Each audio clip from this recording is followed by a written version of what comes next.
It'll probably be better without Hobbs anyway.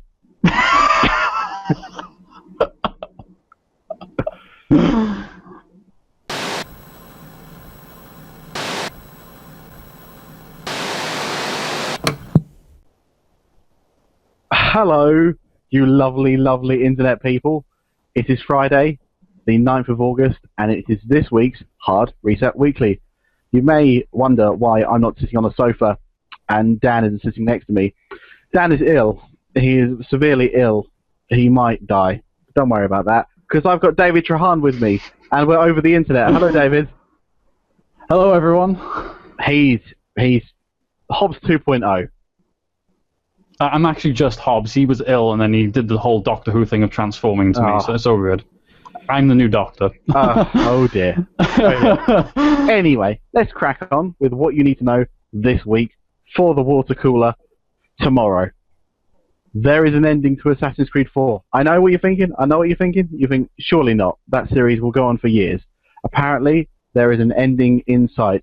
Assassin's Creed 4 director Ashraf Ismail has said that along with lots of development teams working on the individual titles, there's an overall Assassin's Creed brand team that's sort of planning, there is an end game in sight. And how many expansions they'll have. Yes, and how many expansions they'll have. And but he said there is flexibility within that to have as many or as few games as they see fit, which, knowing them, will probably be like, we'll get to Assassin's Creed 57. But it's nice to know there's a goal in sight. Yeah, it's nice to know that there is an end game, because you don't want franchises to go on forever.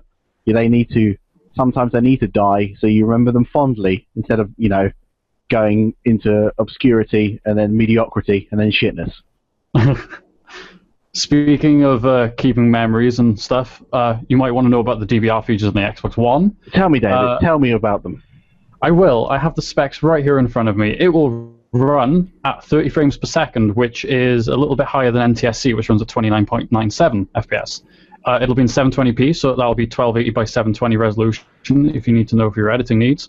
And it will record the last 5 minutes of gameplay. But here's the catch. You do need Xbox Live Gold to use the DVR features in any sense at all.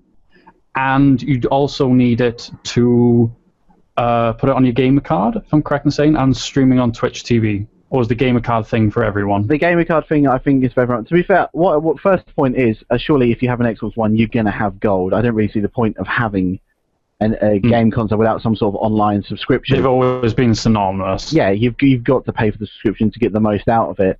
And yet, it is a bit annoying to the very few people that don't, but you really should have one anyway. Yeah, basically what I've said is it records the last 5 minutes of footage automatically. So say you make this really awesome kill in Battlefield, and you just have to show your friends, and then you can sort of edit it and then save it to your gamer card. So if they were to go on your gamer card, they'd see all these, you'd have like a little clip gallery, then they can oh, right, what's he done here? Oh, wow, that's pretty cool. Or why has he recorded this donkey glitching into a wall? Who knows? And if you're wondering how the record feature will work, it'll probably be a lot like San Andreas on the Xbox, on the original Xbox, where there'll be like a 30 seconds behind what you're doing, and then you'll press a button, it'll save the clip, and then there'll be about 5 seconds while it buffers the next few minutes. So you won't be able to start recording again straight away. PS4 have come out and said that you don't need a subscription to use their DVR service, because, good old Sony does like to rub the salt in the wound, and, they are more than welcome to with this. And in case you're thinking of jumping ship over to PS4, pre-orders have now stopped for day one. They're done? Yeah, all day one pre-orders are pretty much done. PS4, if you want one, you're going to get it not on day one. Well, we don't actually know when day one is yet, so that could be a blessing in disguise. It could. David, I heard that you went on a tour of Valve HQ with some Dota players. Oh, yeah, and I took pictures of everything. Yeah, I thought it was you. And I accidentally leaked Left 4 Dead 3, maybe? I thought that's the kind of thing that you would do, you cheeky son of a gun. So yeah, some Dota players went around Valve, sneaky screenshots, and apparently they showed the changelog that had showed Source 2, which we knew to be in existence anyway, because Gabe Newell said it a few years ago, and Left 4 Dead 3. So, good news. David, is there anything you'd like to see new in the Left 4 Dead series that you think was missing from the last one? I really enjoyed number 1. Number 2 is the same but more.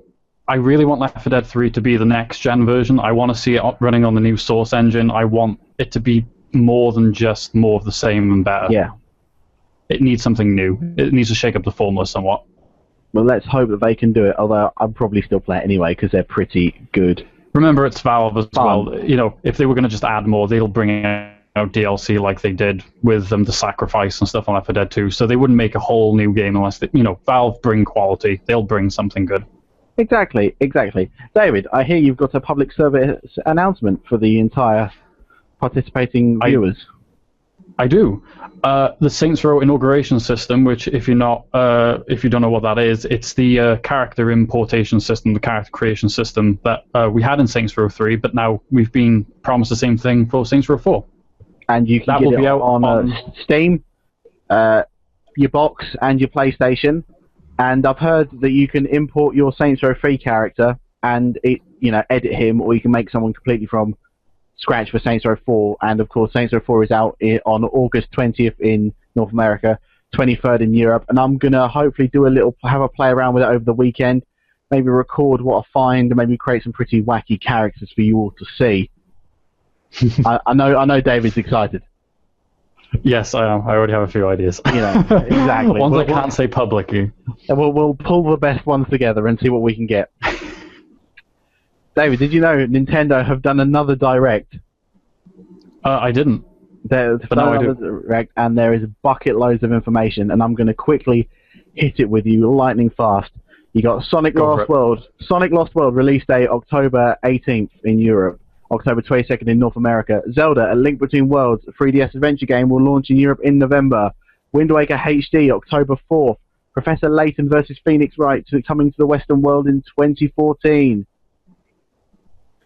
Professor Layton and the Azran Legacy, release date November 8th.